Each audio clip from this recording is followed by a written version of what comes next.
Oh my gosh, it's Take already. it away, Clancy, whenever you're ready. Okay.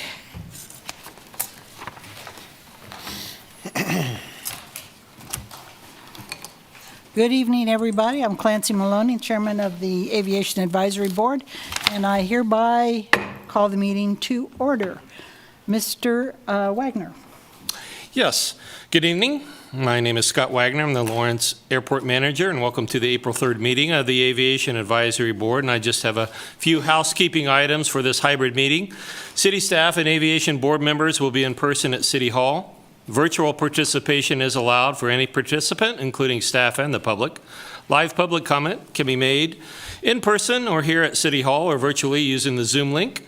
This meeting is being recorded and broadcast on the city's YouTube channel and cable channel 25. If you're on Zoom, please remember to mute yourself during the meeting when you are not speaking. The chat function for this public meeting is disabled and all chats will go directly to me. When the chair calls for in-person public comments, individuals should indicate if they wish to speak, and staff will direct you to the podium. Individuals participating via Zoom should use the raise hand function to indicate they wish to speak. Please state your name before speaking, and comments will be limited to 3 minutes. The city reserves the right to mute people or turn off individual videos off to minimize distractions during the meeting. And now I'll turn the meeting back over to our board chair, Clancy Maloney. Okay, the first item is approval of the minutes, and I have one correction before I ask for everybody else's. We are board members, not commissioners, and a board, not a commission. So I would like that changed throughout the minutes. Other than that, I have no objections. Anybody else? Okay, could I have a motion to approve the minutes, please? I so moved. Okay, Chris Coleman, and a second? I'll second. Okay, Carrie Gooch. All in favor? Aye. Aye. Opposed? No? I was ill, so I'm going to abstain. Okay, thank you. 6 in favor and 1 abstention. Okay, I'm ready for public comment at this point. Is there any? Okay, we will move on. Agenda items. Number 1, an update from Garver on the airport master plan project. Yeah, I'm going to cover that item, Clancy. Our folks from Garver were both busy at some of their functions tonight. So, Christina, you want to bring that apron report up? John Rostas from Garver did provide the attached report for tonight. So, we'll give her a chance to share that. So it's just kind of a summary of things that have been completed to date. Again, we kind of kicked off this project in January with that open meeting at the airport, and we reported on that at our last meeting. So the elements completed to date, project has been initiated. The day after that meeting at the airport, Garver spent about a day and a half viewing existing conditions and taking inventory of various aspects of our airport. They are working on aviation activity forecasts. Work currently underway. I know John earlier this week sent to us some content that we will get posted to our website regarding the master plan process, and Kyle and I haven't had a chance to review that, but we'll review that and get information posted to our website. I did ask John about the stakeholder survey. Back in January, he interviewed kind of key stakeholders, and I know some of you participated in those interviews, but there'll be a broader opportunity for a broader set of community stakeholders to complete, I think he said a 10 to 12 question little survey. So I haven't seen the details of that survey, but they are working on that, and he says that's anticipated to be released in April of this year. Let's see, inventory of existing conditions. They are working on putting that into their draft inventory chapter, activity forecast, preparing that element as well. Aeronautical survey, A few weeks ago, we had a team from one of the sub-consultants for this project, NV4, out at the airport, and they spent a couple days collecting survey data.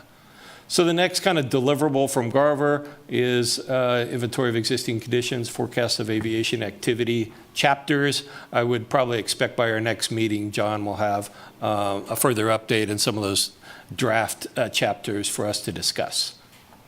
So we're making good progress on the master plan work, and I don't know that I can answer any more questions beyond what was posted, but I would try. Does anybody have any? Okay, you're off the hook, Scott. All right. Okay. And next is Garver. I bet that's you again. Yes. On the airport apron project. Work is certainly well underway on the apron project. So, that's one that we received funding from the state of Kansas on to begin design this year, which is huge, so that we could at least get started, because we know that that's a much needed repair. So Brett prepared some slides here, and we'll just kind of go through those. Brett is at the Missouri Aviation Conference tonight, so that's why he couldn't be here. Okay, just a little bit of background. We all know that the apron needs work. The average PCI score, which is a pavement condition index, was 27. So definitely is way beyond that need of being repaired. However, the good news is, as Brett has pointed out on this slide, a lot of the distresses are from climate condition, cracks appearing on the apron, and we can repair the apron with basically a mill and overlay versus a full-blown reconstruction, which would have greatly added to the project costs. 90% of the repair is attributed to loading factors, 90% attributed to climate. So the loading factors would be the weight of fuel trucks and aircraft on the apron. So a full depth patching will be needed on those areas that are identified after kind of that initial layers are taken off to repair to full depth. And that's kind of how we did the taxi lane project. There were certain areas that needed some full depth repair. It's a similar approach here. Project status, Kyle and I reviewed a 60% set of plans a few weeks ago with Brett, so they're coming right along in terms of the project plans. And these are some of the elements we're going to discuss tonight. So there will be a base bid in the project and then a couple add alternates. So the base bid, 3-inch mill and overlay, partial and full depth asphalt patching, low and high severity crack repair, depending on what we get into, and a couple alternates. We will hopefully, with the appropriate funding, reconstruct the existing concrete fueling apron. And then we've got an add alternate in there too, to expand the apron to the north to allow for a possible additional fuel farm facility or a self-serve fuel farm facility. We thought now would be an ideal time to get some of those elements into the apron. Yes. Who would own the fuel? Well, let's look at the map first. That's a good question. So this is the existing concrete apron that we'll have as part of the first bid alternate, and then expanded site here to the north where we could possibly site a second fuel farm. That's a good question, Jim. I think that's something for us as a board and staff to continue to explore. Certainly the airport fund is in need of more revenue. I would certainly like to explore the idea of a city-owned self-serve fuel farm facility. It's nothing we certainly have in any CIP plans right now, but I think that would help the airport fund's bottom line and would allow for 24/7 access to a fuel farm. But for now, we're working on at least the possibility. Awesome. So that's a good question. Let's see, numbers. So that's what the design really helps us hone in on. What's it going to cost to do this work? Base bid at $1.6 million. The couple alternates there with the concrete work for possible fuel farm repairs and that second site come in as Brett has outlined here.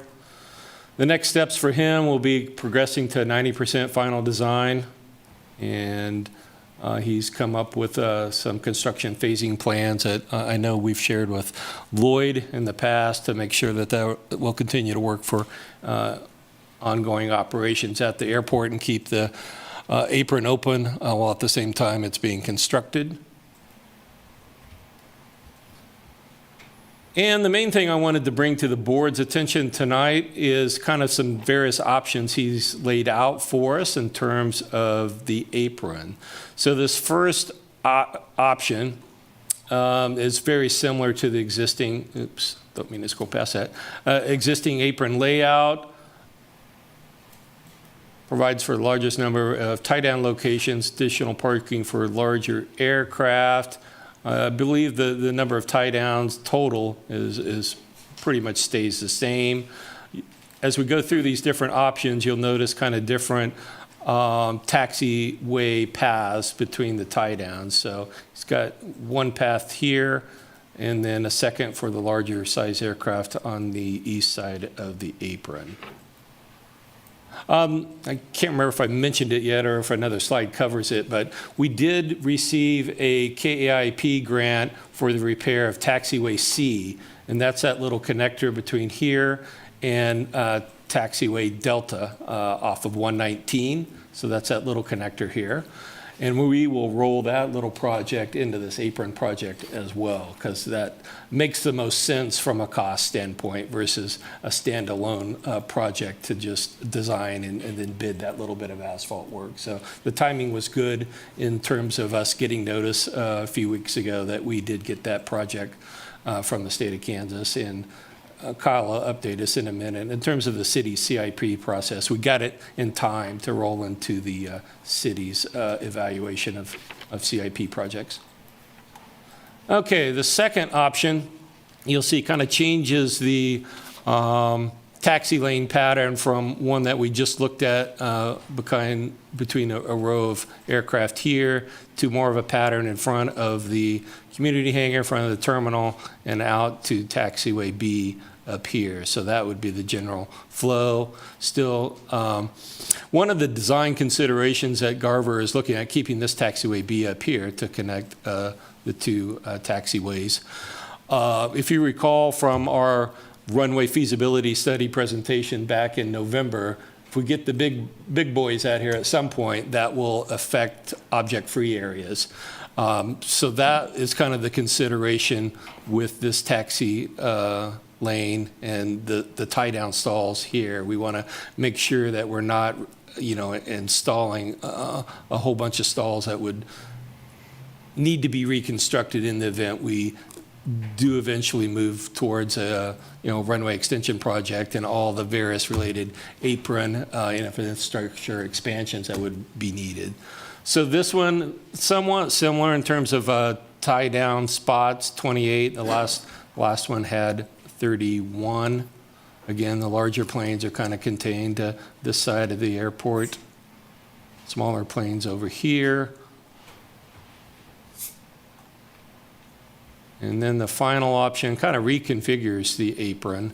And I know I talked to a couple pilots about this option. And this was one of the things Garver initially brought to us when we interviewed them as a firm a couple years ago, because the apron project was on that list of projects that all the firms talked about. And they said, hey, I think we can get some more mileage out of your apron by just reconfiguring the alignment of how aircraft are currently parked. And so that's what kind of this option does versus the north-south alignment.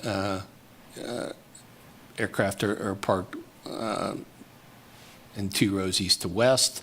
Smaller aircraft up on the north side of the apron, again, keeping that object-free area clear, and that's what that dark line is there for this taxi lane.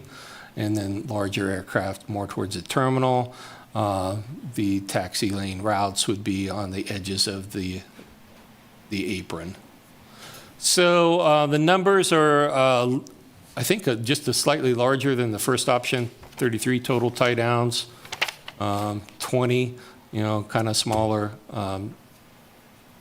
personal airplane type sizes, 13 spots for larger aircraft. So those are kind of the three options that we really wanted to get you guys' feedback on tonight in terms of, things to hone in on as this project moves into a 90% design phase. And then, again, this slide is just kind of a summary of where the funding is coming from. So from the state of Kansas, we got $38,000 for design, this much for construction of this taxiway C, and this is that little taxiway connector from the end of the T-hangars back over here to the apron, or actually the apron is right there. That's the driveway of taxiway A right in there that goes to the A hangar units. So again, the timing of that award is great. We'll be able to roll this little project into the apron project. And so versus just having a standalone project, we'll be able to hopefully get some better bid cost by rolling that one into the apron project. Scott, can you go back to the fuel apron Yeah. slide? So I think that looks like we got through all the slides. So, staff again was just looking for your input on the various apron options. And yeah, Greg. So in those two alternatives, would the entire apron be concrete? No, the concrete pads are just, so the first alternate is redoing the concrete outside of our current fuel farm. So that's alternate one. Right. Alternate two would be redoing that pad site as well as extending a concrete apron to the north. Okay, so does that picture reflect everything that would be in concrete on the right? Yes, in terms of the alternate two option. Are we voting on that tonight? No, those will be in the project plans. Okay. Yep. Get us some bid pricing and we'll work to secure the funds. Okay. Are you ready for questions? I don't think Other I questions? summarized the end total. I thought Brett had one slide. So here, basically, with the state of Kansas, we've got, I think, a little over $700,000 for construction. So we need from FAA roughly $800,000 to $900,000 to do this project. So we did have a preliminary conversation with FAA Central Region staff a couple weeks ago. We think we'll have enough of our bill funds that our airport has been allocated with that bill legislation, plus a couple years of NIPIAS funding. We get $150,000 every year just because we're a NIPIAS airport, that we'll have enough funds to complete the project just using, what we're entitled to. That's awesome. Yeah, I'll be happy to answer questions. Okay. Do we have any data, and Lloyd, you may be able to help on this, on which one of those alternatives would best suit the current traffic we've got? I mean, I can see on different days how, for example, alternative number 3 might work well for the Kansas air tour, but on other days how alternatives 1 or 2 might work better for game days. So I don't know how we optimize on the right thing to do here. So anybody else want to throw something in?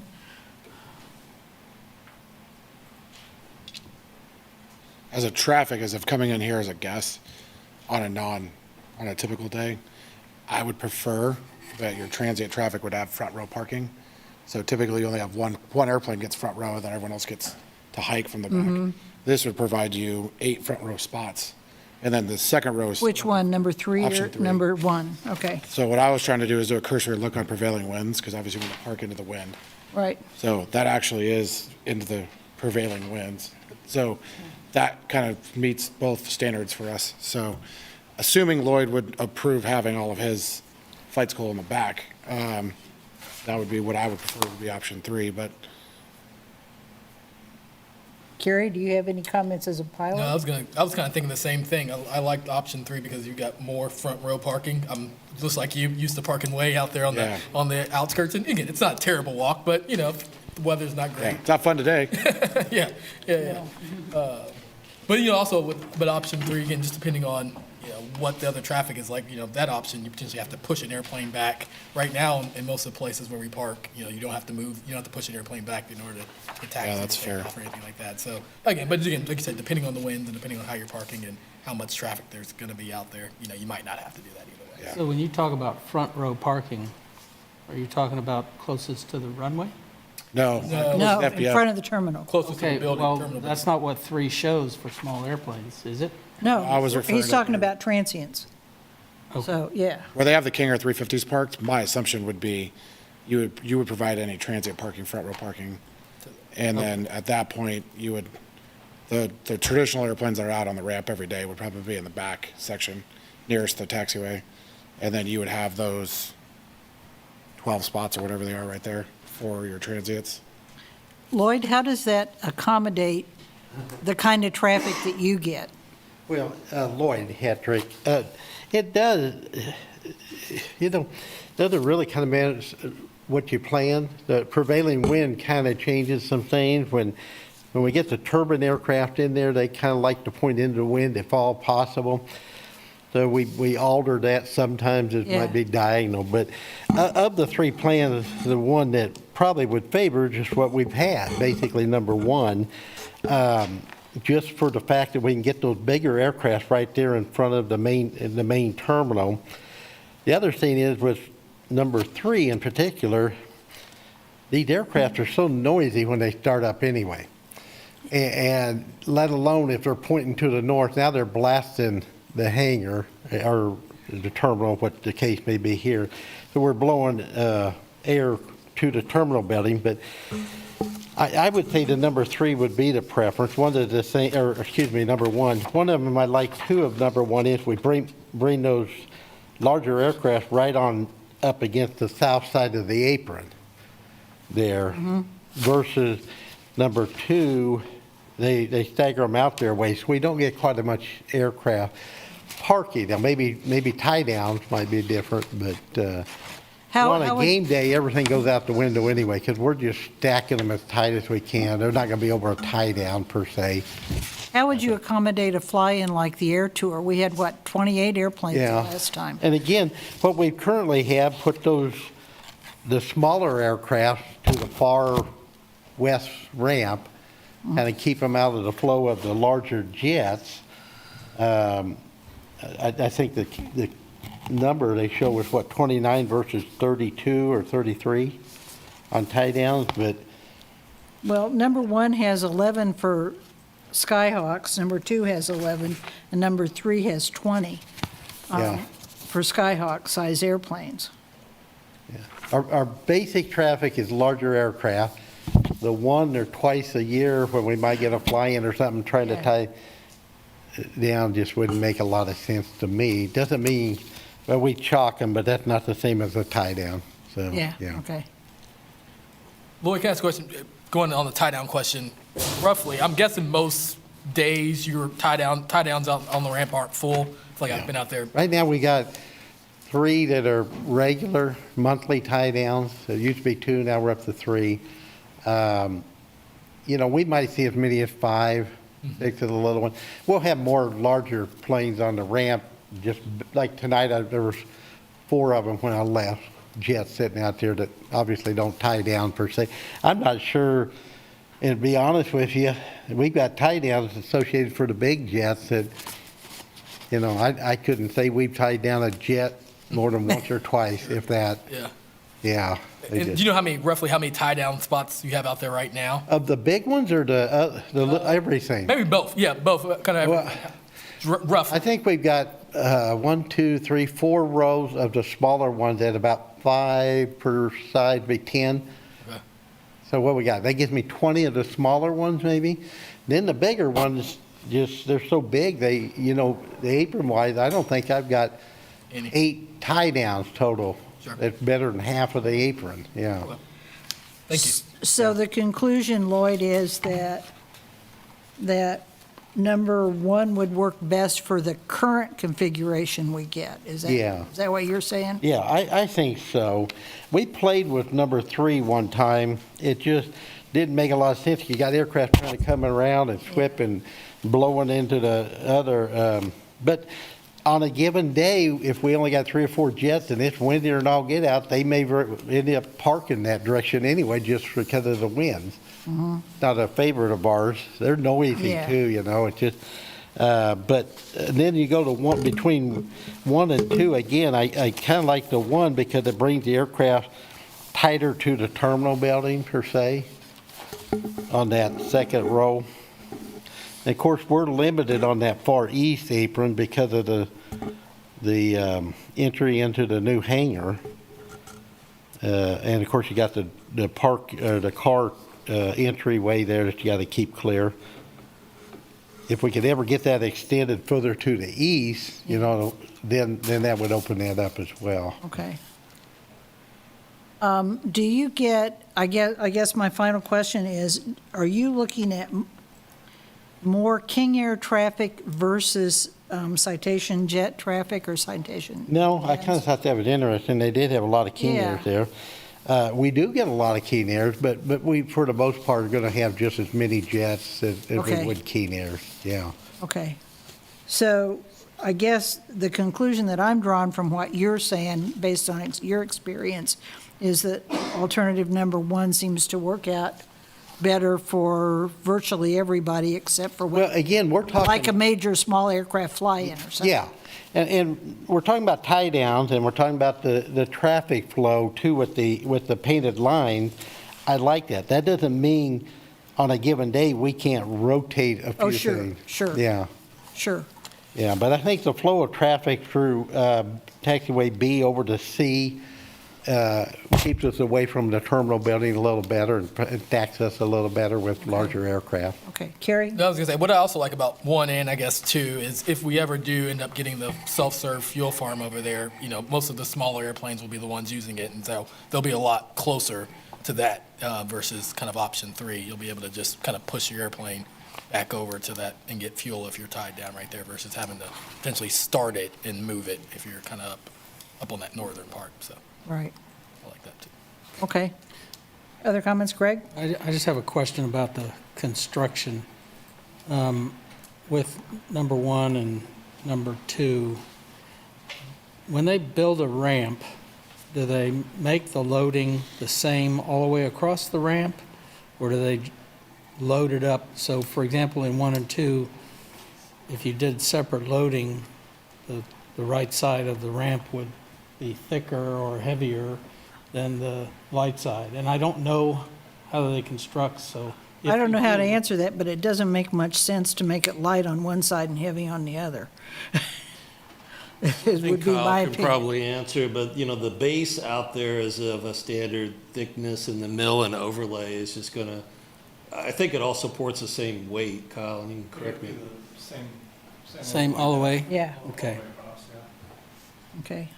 Maybe- Mr. Renz? Looks like Ron has something to add here. It's Ron Renz. I think that if you look at the difference between 1, 2, and 3, the number of aircraft on number 3 looks higher. It really isn't, because there's no big airplanes on number 3. The other thing I think is not good with number 3, no matter what you do, either the prop blast or the jet blast, especially with the bigger airplanes, is either going to be blowing on other airplanes, not good, or into the terminal building, not good. Whereas if you do it either 1 or 2, you can put the bigger airplanes on that far east side where their jet blast isn't blowing on anything except grass. That's a good thing, okay? And so I think the alternative number 3, from just an overall thinking about potential damage to airplanes, is not a good one. Okay, So, thank you, Ron. Okay. Any further comments? Do we have a consensus on the board about which way to go? Would anybody like to say which they believe? Greg, do you have a thing? Which one would you go No, with? I'm not a current flyer here. Okay. David, Carrie? I don't, Yeah, and I'd say just hearing the comments of people who are living it every day, it seems like number 1 is, Carrie? yeah, it was gonna be it sounds like, especially since Lloyd recommended number 1. I Okay. don't know if I have a big preference between 1 or 2, but since Lloyd recommended number 1. Okay. That makes sense. Jim? Makes sense. One? I can concur with the experts. I think one sounds Okay. like the right way to I go. think the general consensus as a board is that one is... One question. Go ahead, Greg. In number one, the big heavies are pointed to the east, so did they drive in? So their jet blast is pointing towards the other smaller airplanes, or are they tugged in that position? They would probably, Lloyd, they'd probably be driven in, wouldn't they? I'm sorry. The larger aircraft would probably be driven in with your ground Oh, crew. sure. Yeah, Marshaled in, yeah, marshaled in. Marshall's different than tugged, so. I understand that. But the chances of one of these big guys showing up without somebody telling them where to park is probably pretty slim. pretty slim, but it can happen after hours or something, sure. Sure.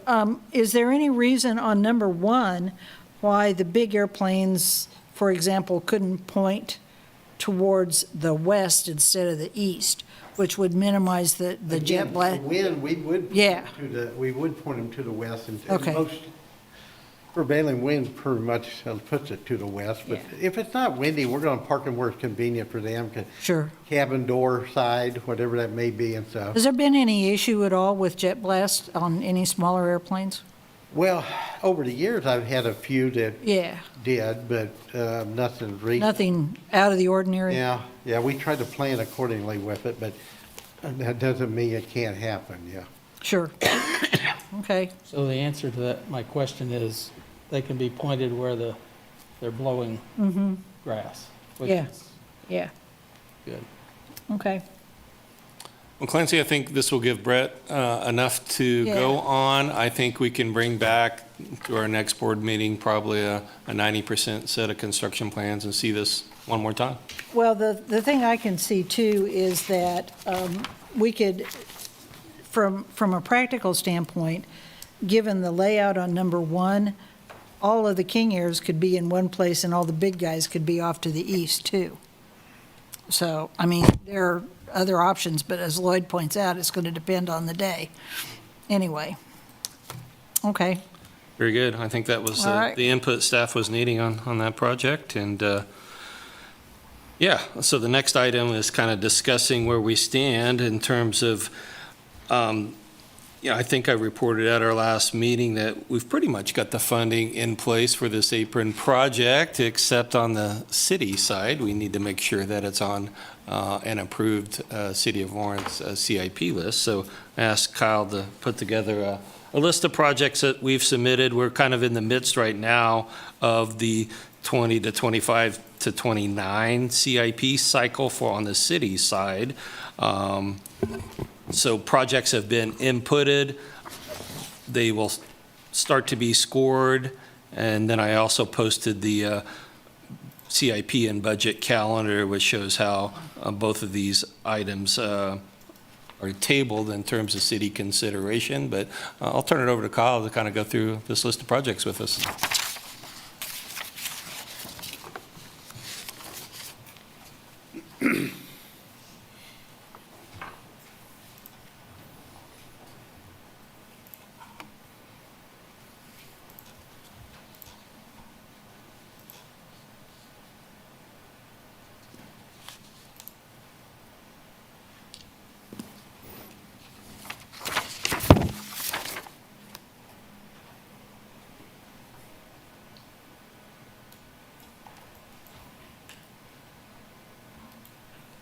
Can anybody read any of that? I can't.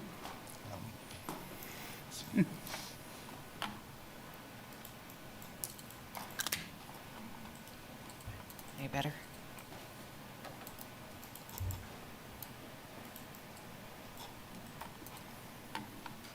So this was the CIP status as of last Friday. Scores are changing. We're going through this as a process, the CIP, of course. I'll just give a description of what's in this slide here. It's a table. We have our CIP number, so you can go to our OpenGov account and look up that CIP number. Like the first row is CIP-24-4. That's City Project MS4-A0006 for taxiway A lighting improvements. The next cell there is the description of the project that the reviewers would see. And the next cells are the CIP funding years. So we're currently looking at CIP 2025 through 2029. There's a CIP 2024 column also in here to reflect current investments that we have either in design or construction for some of these projects in 2024, existing commitments. Some of these projects, these aren't funded yet. This is not an approved CIP. Off to the right then, I have a score. That was the score as of last Friday. Scores are being reviewed and scores may change. Other people may look at my justifications for those scores and disagree with my high opinions of the airport and lower scores, or otherwise they might think I undercounted something and we might get another point on some of these. And there's probably not going to comment on that any further until the CIP is approved and all the scores are in. Higher scores have a better chance of being funded. So I'll just go down the list. In 2025, we have the taxiway A lighting improvements that we'd like to do. We're looking at the apron rehab, and taxiway B is also included in that apron rehab project that we were just talking about. Also, as we mentioned, we want to fund the taxiway C at the same time in 2025 and probably get that design underway here this year.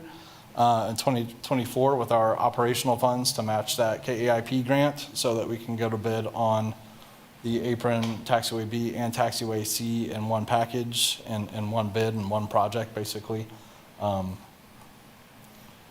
Also, we're looking at using some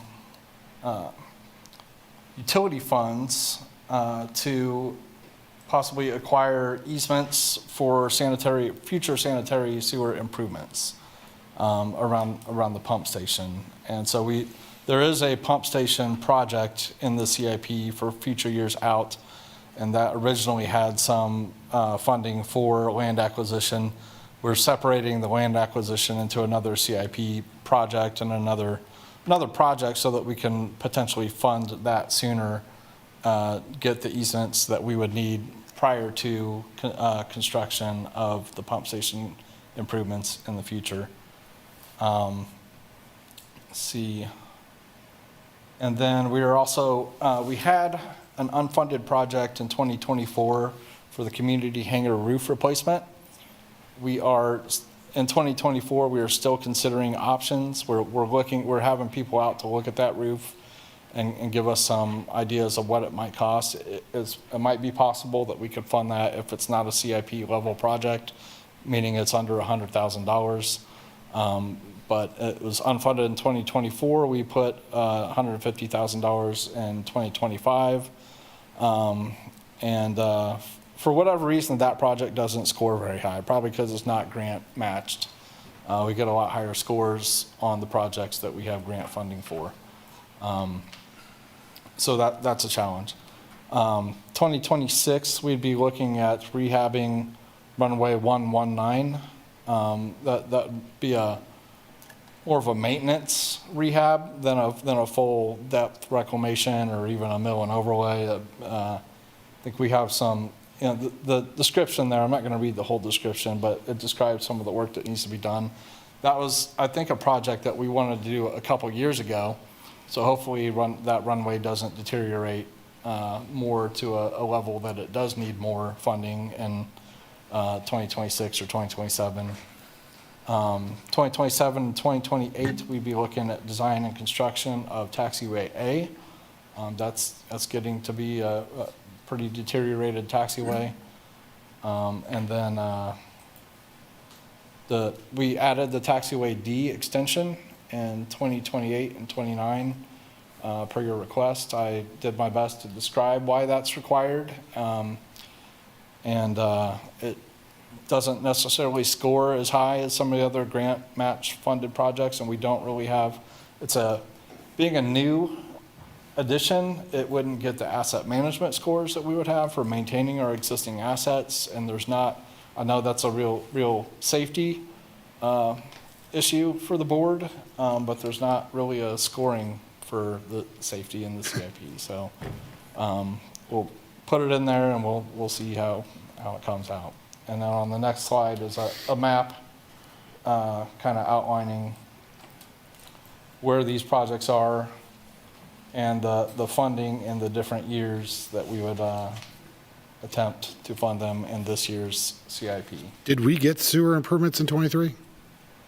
We did a design. Oh, that's what that was, okay. Yeah, so now we have from that design an alignment that we think will work, and that allows us to begin to do the acquisition of easements or property rights that we would need to Got it, okay. on that alignment. What, the CIP score, what's like the highest score that you all have? Do you want me to? Anybody know? Yeah, So there's Melissa Sieben, Director of Municipal Services and Operations for the city. The highest ones we've seen are just over 30. Generally, these dollars are going to come from the general fund or future GO debt. So what you will see is that most of those that get funded in the years that they're requested are going to be above a 20. And in this year's case, we just spent a few hours this afternoon looking at this. It's probably above a 22. That's just a guess right now, but given what's been put in, the new projects that have been entered, some old ones that had dropped off because there wasn't funding that have resurfaced. So that's, and I'm not just talking airport, I'm talking the entire gamut of city operations that would hit GO debt or general fund. Other items will hit revenue bonds, which are like our enterprise funds, water, sewer, stormwater, solid waste. So just, Okay, so what I'm hearing is, Kyle. there's a possibility. Yeah, is if we want the taxiway delta extension, we got to find some money. That would be accurate. And probably grant money to do that. Okay. Jim? I'm good. So, Greg? did I hear you say that safety doesn't factor into SIP? The CIP, the Capital Improvements Program. Right. It doesn't factor in probably as a direct item for scoring. So we have something that's called regulatory, which Kyle, when he goes in and enters, he will say if there's a regulatory requirement related to this. There are regulatory requirements. So we will score if that is something that is within our definition. So we've been very specific about that. Regulatory things that I typically see that score well are things that don't meet like the Americans with Disabilities Act or federal requirements of the EPA, things of that nature. Those are going to be in there.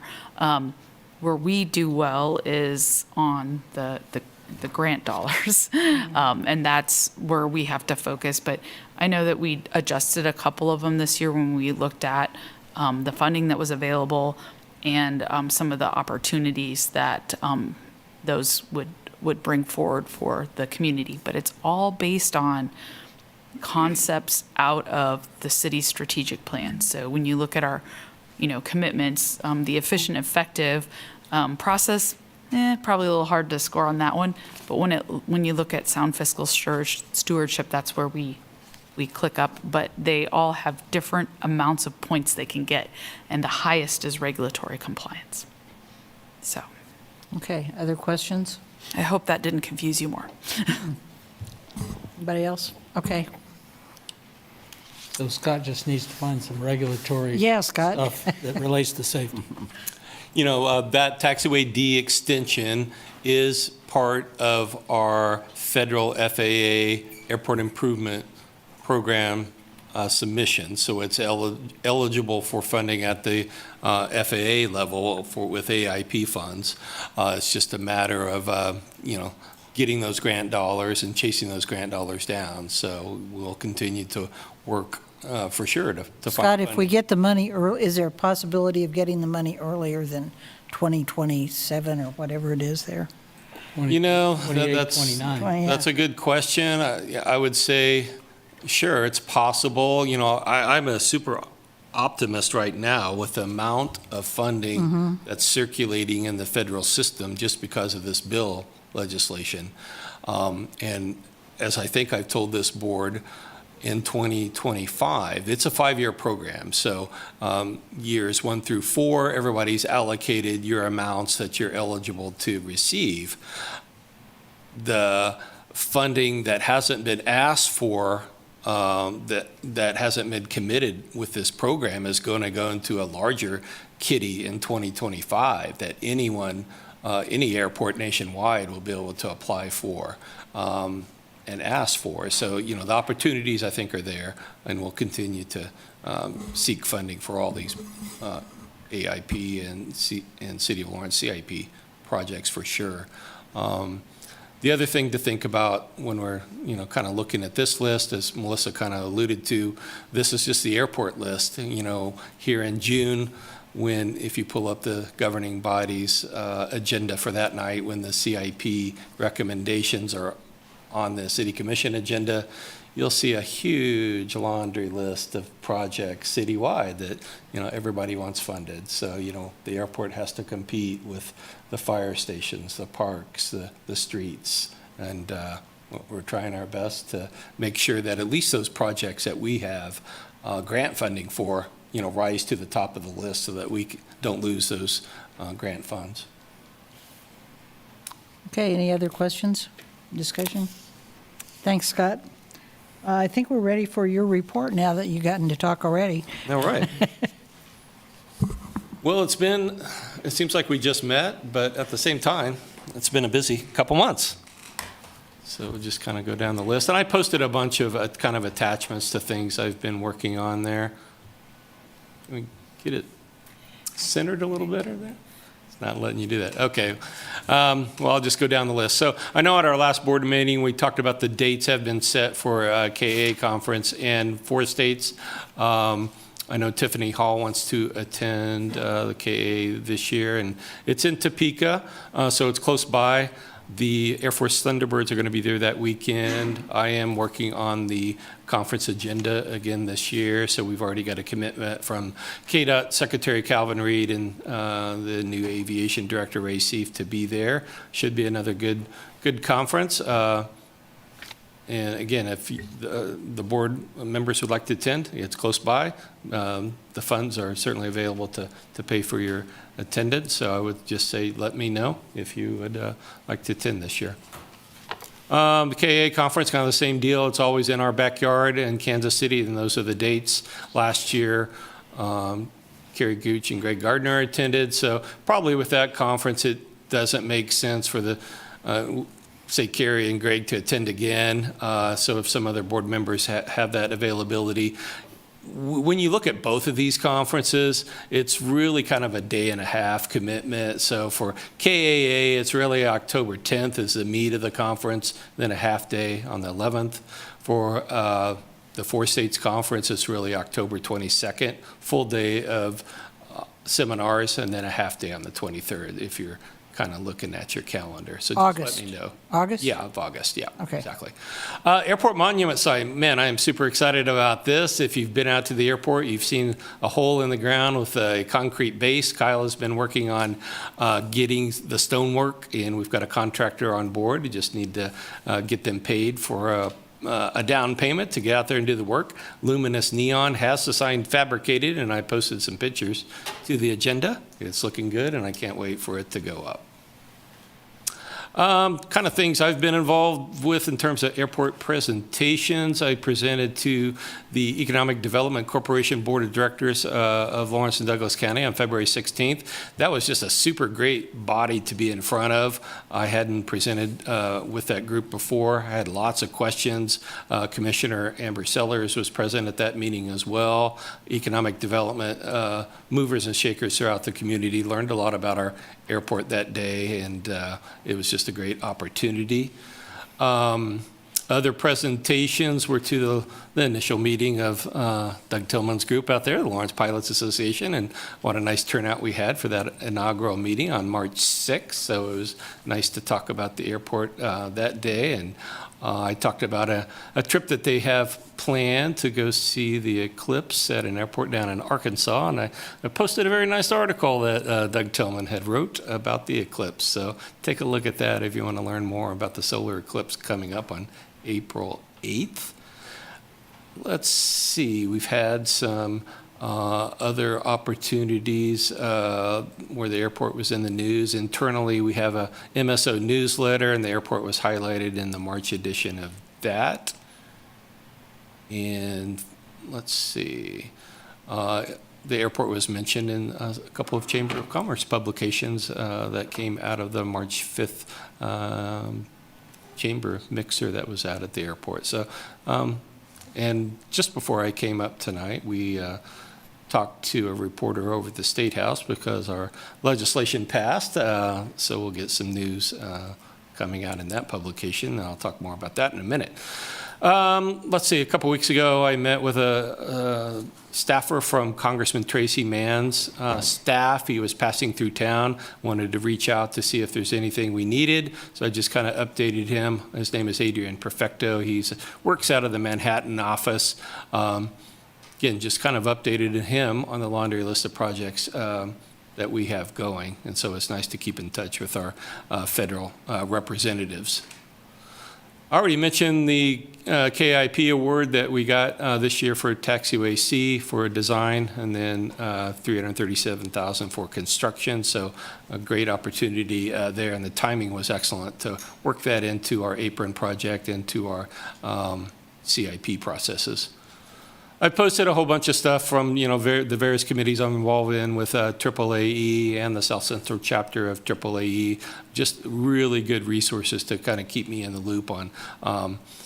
I sat on a couple committees. One is the Emerging Aviation Technology Working Group. Another one is a Operations Safety and Planning and Emergency Management Committee. So I've posted some of those materials and agendas.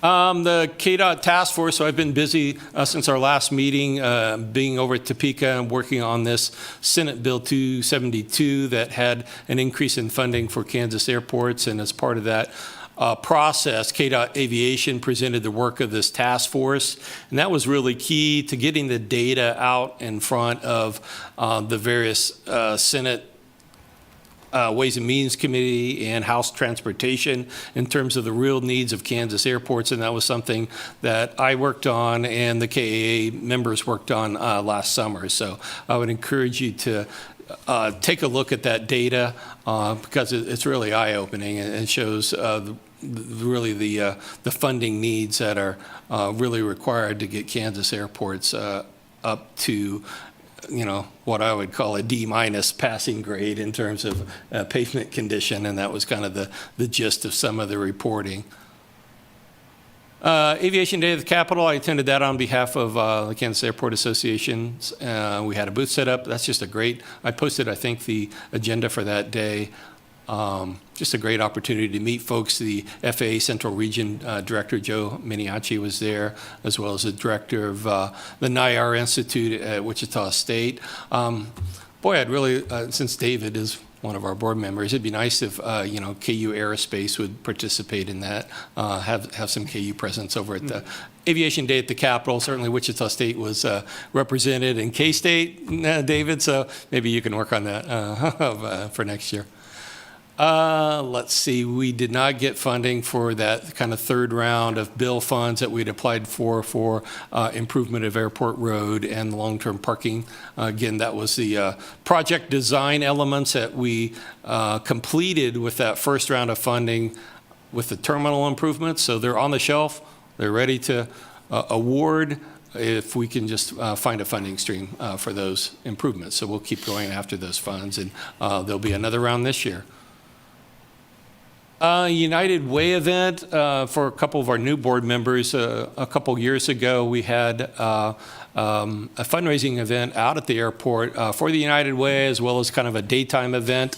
We were going to have one last year, but kind of the construction activities got in the way of solid planning. But I was contacted a couple weeks ago again about possibly holding another.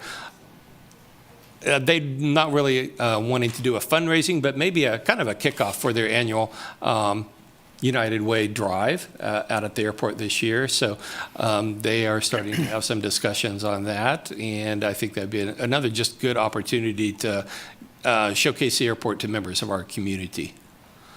This one I want to talk about a little bit tonight, and maybe you want to save it until board items, Clancy, but I didn't have this information when I posted the agenda, so I printed off a hard copy for you guys tonight. Oh, okay. If you take a look at it, so we've participated in the Kansas Air Tour in the past, and you can either be kind of an overnight stop or just a daytime stop where they fly in for a couple hours. But with the new director comes kind of a more ambitious, maybe, approach to the Kansas Air Tour. So I just want to spend a couple minutes to look at his email. So I'll just read a little bit of it.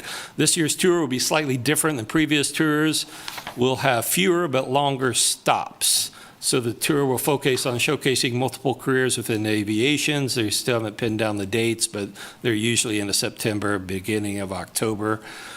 The application looks a little bit different. We ask about media contacts, school contacts. They basically want to try to get students out to these events and kind of have an opportunity to educate students about aviation careers, aviation industry. So the application is open now. I'm not sure when they're going to close it.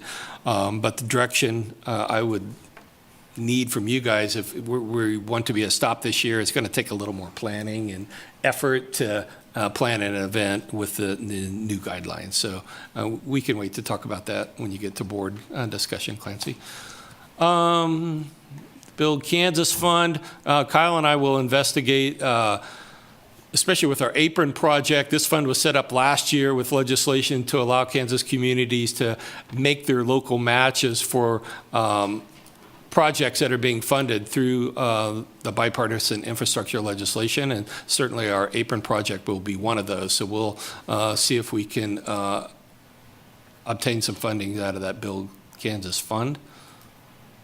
I did put in a bid through another KDOT project to, again, a lot of this funding is coming through the infrastructure legislation federally to build out electric charging vehicle infrastructure. I think the airport is along that alignment that KDOT is looking at throughout the state to build out an initial network of EV chargers. I think it makes sense to have at least a couple out at the airport. So we at least put in initially a concept document, and they'll evaluate it and see if it meets their criteria. And if so, they'll let us know, and then we'll have to submit a full proposal. So another funding stream through KDOT.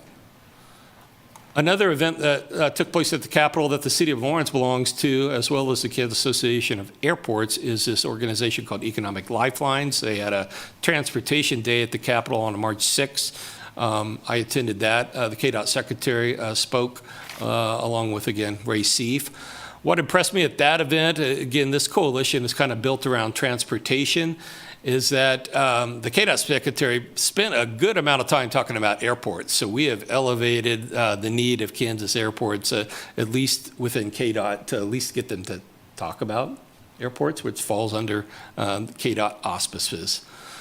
But the big news for today is all this was in limbo in terms of Senate Bill 272, and I put some of the limbo in here, and Carrie Gooch can probably explain the weird machinations that take place in the Capitol this time of year, but this bill disappeared, basically. It was on a House, it got out of the Senate, got out of the House Transportation Committee a couple weeks ago. It was on the consent calendar for the third day last week, which means they would have voted it up or down, and then it got pulled. And then in the last couple days, it got rolled into a new piece of legislation. I'm not sure. Yes, it got rolled into House Bill number 2498, which had nothing to do with airports. It was a license plate bill. I think they call it gut and go, Carrie, if I'm wrong. But that gut and go bill was acted upon in the Kansas Senate today, got voted out of the Senate, went to the House today, got voted out of the House, and it's on the governor's desk, or will be going to the governor's desk. So that, huge news for Kansas airports. That will triple the amount of funding in the KIP program from $5 million to $15 million. So I'm very happy that that has made its way through the difficult process of getting stuff done in Topeka. Boy, I think that's at the end of my report, Quincy. Carrie, would you like to comment on that process? Only comment I'll say, it's not over till it's over, you know? Although it's made it to the governor's desk, you know, until she signs it or doesn't sign it or does whatever, you know? But congratulations. Again, I think it passed, I was sitting there watching it today, I think it passed the Senate. Well, I think there were like 3 people that voted against it, you know, people that voted against almost everything. And same thing, and then same thing in the House, I think there were like 3 or 4 people. So again, it was a really good bipartisan vote, and so hopefully that means it's gonna get signed by the governor. Okay, thank you, Scott. That's a lot.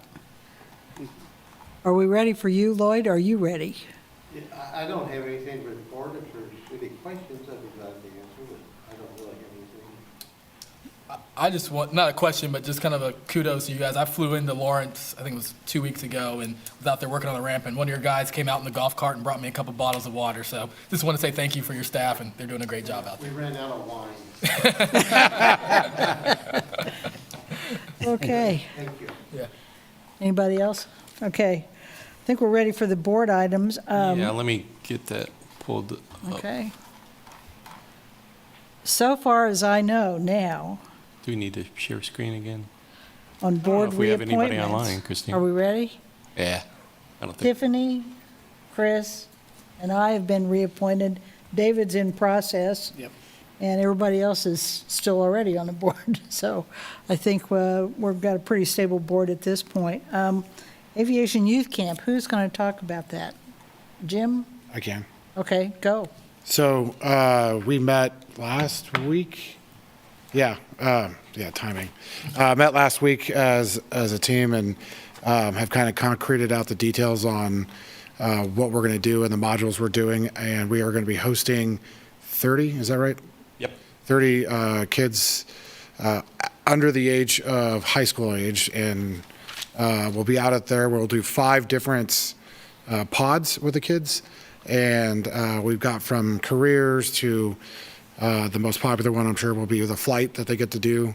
And we're working on securing aircraft and pilots and things like that. So it sounds like we have most of the duties separated, and with a lot of help from other people on the airport, sounds like it's going to be pretty to go. And we're just hoping for good weather for the day. And Clancy gets to be the I'm the weather guy. weather blesser.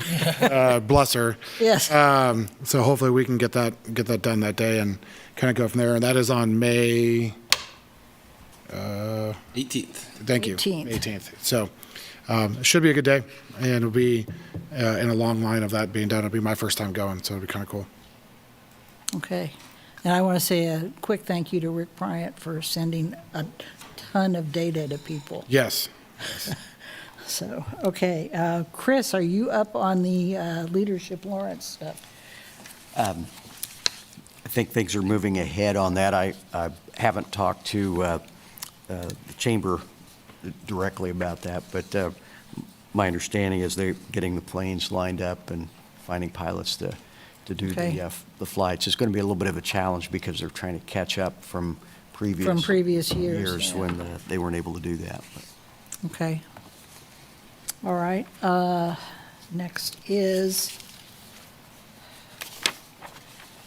chamber event. Tiffany. Your chamber hosted a new member reception, and it was fantastic. It was wonderful to have board members attend, and we did have a wonderful photo that was taken, and it was with our Economic Development Corporation. And of course, a big focus of that is talking about how the airport lends itself to economic development and its role. And the chamber would like to do many more of these things as we continue to educate our community about what an asset our airport is. Thank you for the opportunity. Sure. Okay. I guess, Scott, this is our opportunity to figure out who wants to go from the board to 4 states and the Kansas Association of Airport. So who is interested in doing either of those? You went to 4 states last year, Carrie. Yep. It was a great time, if anybody hasn't had a chance and opportunity to go. It's very interesting. 4 States is in KC, right? Yes, Yes. it's always at the Mulebach, or whatever the name of the hotel is this year. A lot of good presentations, and in Yeah. fact, one of them, Melissa acted on based on the input that I gave. Okay. And so I had a question for Melissa related to that is Garver taking the data from the operations reporting that you're now having up there to include in the master plan? Scott, any coordination you've had there? They have access to the data. They needed to probably look back at several years in the past in terms of kind of FAA requirements for forecasting, but they do have access to the data that we started collecting roughly mid-January. Yes. Thank you. And we'll, at some point, maybe by our next meeting, have a presentation on that system. I wanted to kind of let it get up and rolling for a while and get some data collected so that we could have some good analysis of it. But it is live, it's operational, and it's pretty interesting. You didn't go last time. I would like to go to the Four States Conference if at all possible. So you're going to be there already.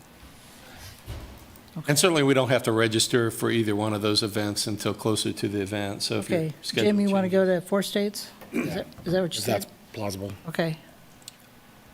And you said it's predominantly the 22nd and 23rd, Scott? The primary day is the 22nd, and then a half day on the 23rd. 23rd. Okay. yeah. Okay, anybody else? Okay. I'd be willing to attend. Okay, Chris? Okay, so Jim and Chris, I think, Scott, so far. Gotcha. Kansas Association of Airports, I would like to attend. Kerry's already probably going to be in Topeka, so he'd like to go. Anybody else? Tiffany? Next term on KAA, I Okay, wouldn't mind going on that one. okay. So we've got Clancy, Tiffany, Kerry, and David. Nice. Jim, you interested or no? Not that one. Okay, so there's 4. Got it. Scott, for that. All right. The Airport CIP Subcommittee meeting, we need to, the people on the committee, I believe, are me, Tiffany, and Greg. I would like to get together with you guys and set up another meeting to review where we are, maybe with Scott, and figure out what we need to do. So after the meeting, could we get together and set a date for that? Yes. Okay. Okay, here's one of the ones that I'm going to give everybody some homework. For the next meeting, I have 2 things that I would really like to have a full board discussion on. The first one is whether we should transition to an airport authority. And I believe that that ought to be, everybody should have something to say about it. For homework, I know I've said this before, everybody needs to get a copy of the Guide to Evaluating Airport Governance Structures. Scott has it available and can send it out to everybody. It's good reading, and it gives critical information about appropriate structures for airports. I want Kerry especially to look into and give us his advice on how that happens in the state of Kansas based on his family experience in Wichita with transitioning from an advisory board to an airport authority, which you may know something a whole lot more about than the rest of us do. So if everybody would read up on that and come with your questions at the next meeting, I would appreciate it. The other thing that we need to work on is let's just leave that one there. On the next item is the Unicom frequency change for Lawrence Pilots Association, and I don't know if Doug Tillman wants to speak about it or not, but what I want to do with that is get some more input on it and get something organized for the next meeting so that we can have enough information to make a recommendation about that. Kerry has consented to kind of head up that effort, and I think he should recruit whoever else he needs to help him with that. So, Doug Tillman. I would like to share some information that wasn't in the document that Scott put on the agenda, if that's all right.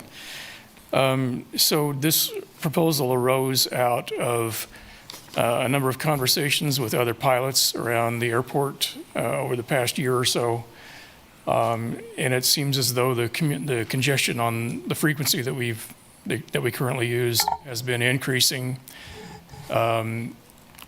particularly with the increased use of the frequency at Skyhaven by the University of Central Missouri training program. And there are some other, 4 other airports that use the frequency within a distance that is easily heard in our airspace. So a little bit of background. We've been using, I think, the current frequency for as long as I can remember, at least 40 years, at least since the early 80s, late 70s. So everybody just knows that's the frequency for Lawrence at this point.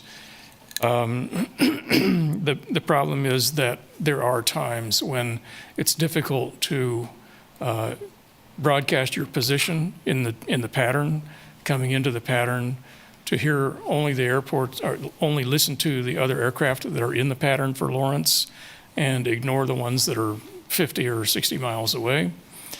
And there's a kind of a related problem with Harrisonville, which has the official name Lawrence Smith Airport or Memorial. And so sometimes pilots there say Lawrence Smith instead of Harrisonville. And that gets a little bit confusing, but that is not as much of a problem, in my opinion, as the other traffic from other airports. It doesn't happen that often. So after hearing about this a few times, I started doing a little research, and I found this AOPA document, excuse me, about how to do it, which is included in what I distributed through Scott. So based on that document, I did some more research on what airports are using what frequencies in our area.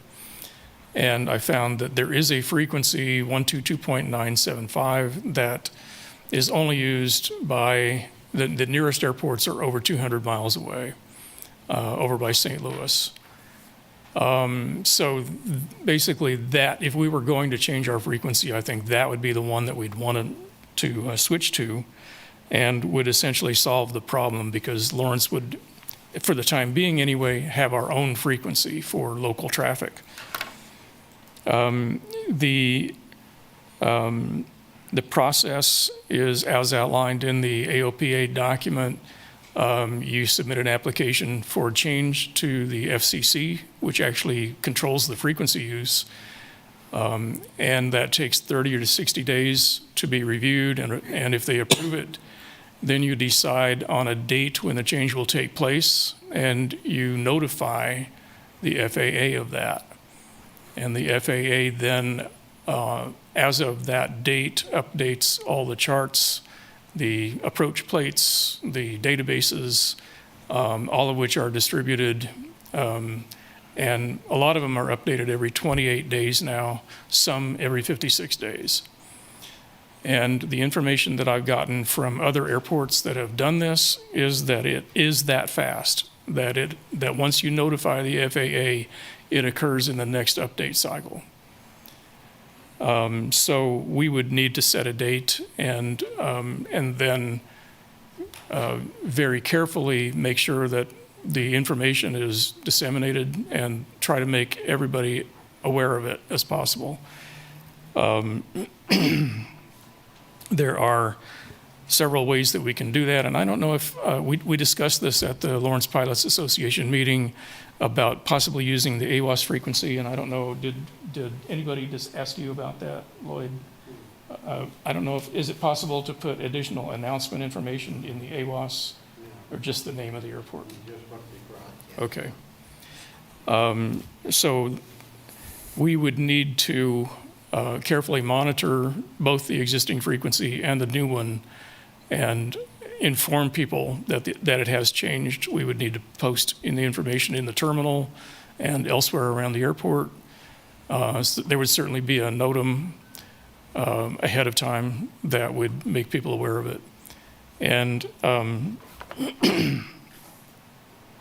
so I think that monitoring and extra communication would need to take place for a pretty long period after we made the change to try to make sure that there aren't pilots coming in unaware of the frequency because they haven't updated their charts or checked with their database on ForeFlight or whatever. There are pilots out there who don't use current charts, we know that, and who don't bother to check on what the frequency is when they're flying in if they think they know what it is. So, Scott, you discussed this with an FAA representative and got an email back, and the FAA's response was basically, Harrisonville has also talked to us about changing their frequency. They're one of the other airports. And if they're going to change theirs, there's not that much of a reason, or there's less of a reason for Lawrence to change. And that's probably true. However, Harrisonville, to my mind, isn't the big problem. I think it's more Skyhaven. And then I got an email, and I talked to Mike Newman at Harrisonville, and he said, yeah, we're thinking about doing that for the very same reason, because the names are almost the same. Well, I got an email from him a couple of weeks ago, and I'll read you the email. Essentially, it says, we may not do it if you're going to. So his email says, could you give me an update? The consensus among the pilots here is we might stay on 123 if you're changing to 122.975, which would solve the airport name confusion. So we still have that issue to deal with. Carrie, write that down. Maybe it's a question of how much we'd have to pay them to change it. I don't know. So we haven't had, I don't think, any further communication with the FAA since then about it. So as suggested by a number of people, we prepared a survey, and we've taken a survey that's very informally at this point of opinion of pilots about this, trying to get as many people to respond as possible. And as of right now, the responses are 13 yes, no, 2, and maybe 5. And those are included with the reasons that we've received in that document. This is not by any means a scientific survey. It is not a representative survey. It's just whoever we've gotten to fill out that form. But the airport desk, the Hetrick desk, has asked people to fill it out. So a number of transient pilots have filled it out. And at this point, I think basically all I would recommend is that we continue to study the issue, continue to gather opinion on the topic, and maybe try to more scientifically assess how much of a problem it is and where we might go from here, whether we really need to do it or not. I did talk to a couple of airports that have changed their frequency to the one that we're talking about. One was the one in St. Louis, or near St. Louis. And they said, yeah, the process is pretty easy. We're really happy we did it. We did it a number of years ago. You will probably still have some people flying in using the old frequency for a period of time. You just need to make sure you try to communicate with them as well as you can. Another airport that I talked to in Georgia changed theirs to this frequency about 8 years ago. And the person that I talked to said that there really weren't very many problems with it at all. She said the process, she repeated that it's pretty easy to do. But she did say that about 4 years after they changed the frequency, they had an 85-year-old pilot fly in using the old frequency into the pattern where there were 3 trainers in the pattern using the new frequency. So they weren't communicating. He didn't realize they were there, and he landed on top of one of the trainers, and 3 people were killed. So that's the kind of unintended consequences that Ron was very concerned about at the meeting. and that we have to be aware of if we do this, which is why we need to, if we do it, communicate and communicate and communicate and try to make sure that people are aware of it.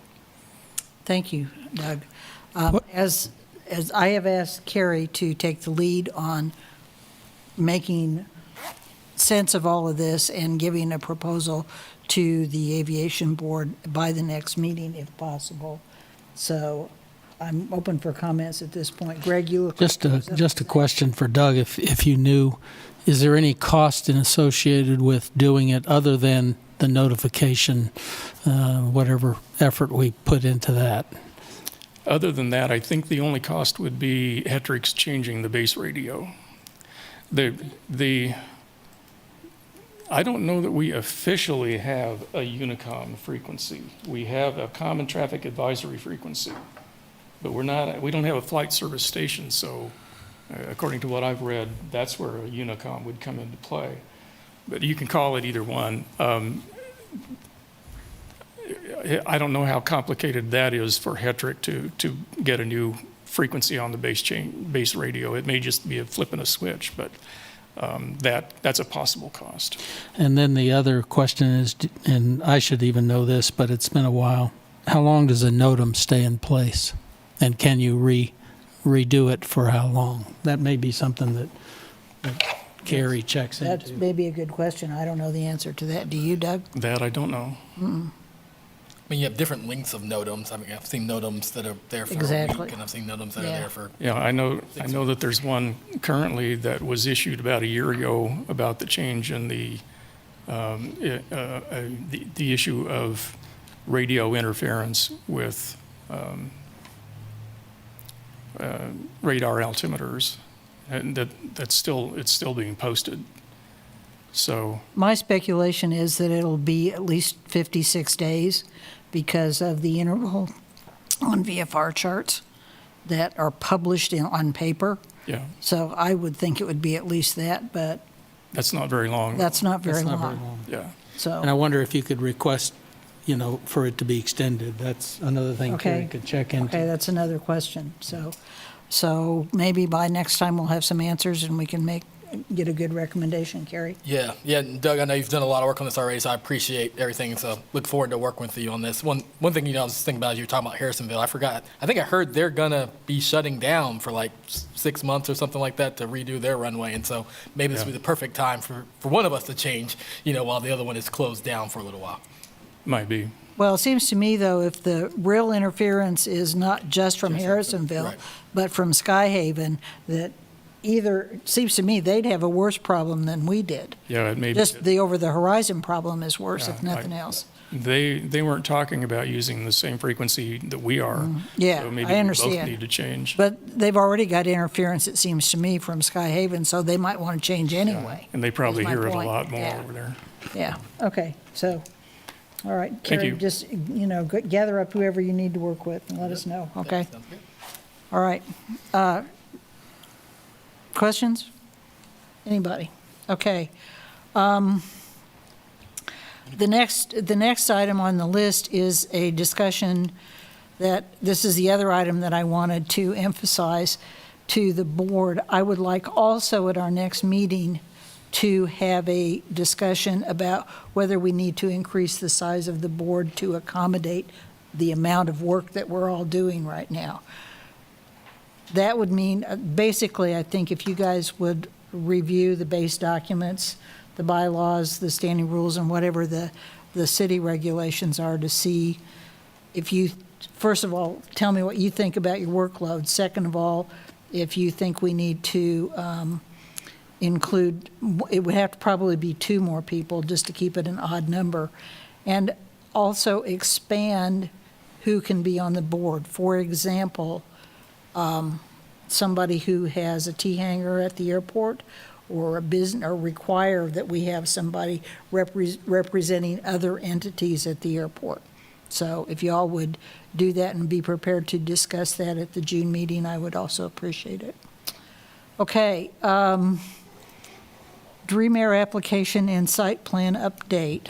How do we want to handle this, Scott? Do we want to Yeah, I can provide a brief update. I Okay. believe it was it yesterday? Chen Rajapaksha is here, and along with Titus with the Dream Air Group, submitted a few weeks ago, they had submitted an updated site plan for their project, but if you recall from our past couple meetings, we had put together application documents. They've submitted those for a city review. So next steps would be, I would like at least a couple of aviation board members to help city staff review those, and Melissa and I have kind of discussed process on the city's end and what expertise the city would, other individuals on city staff, we think should be involved with that review, and then we'll make a recommendation on the Dream Air proposal to the full aviation board.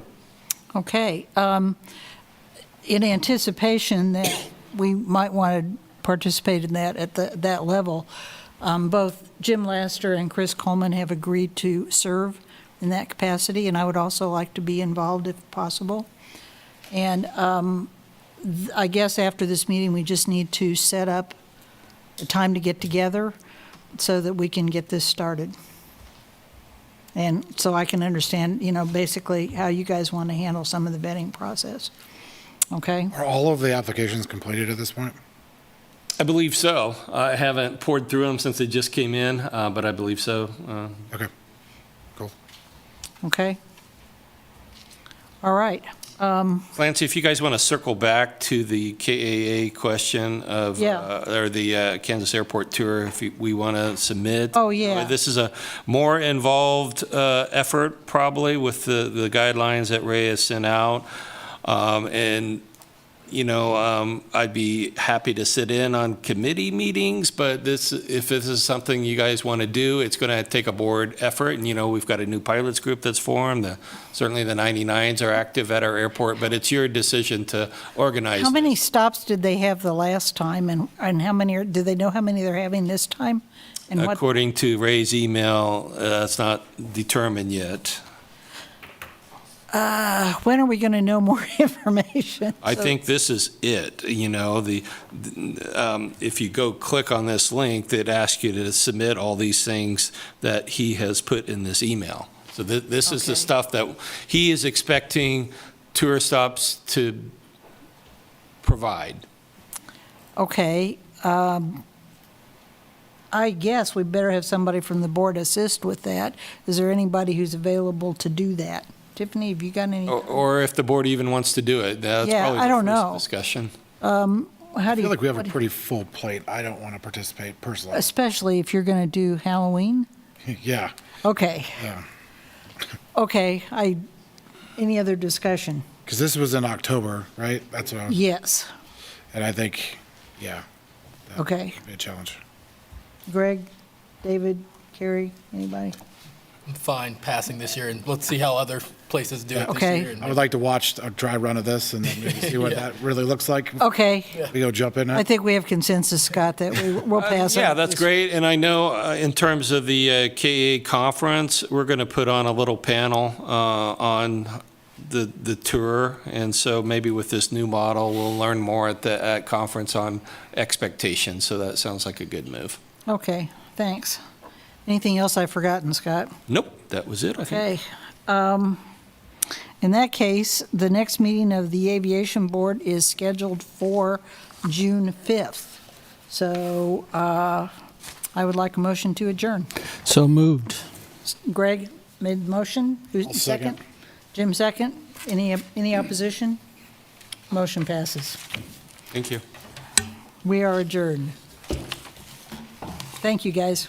Thank you, Clancy.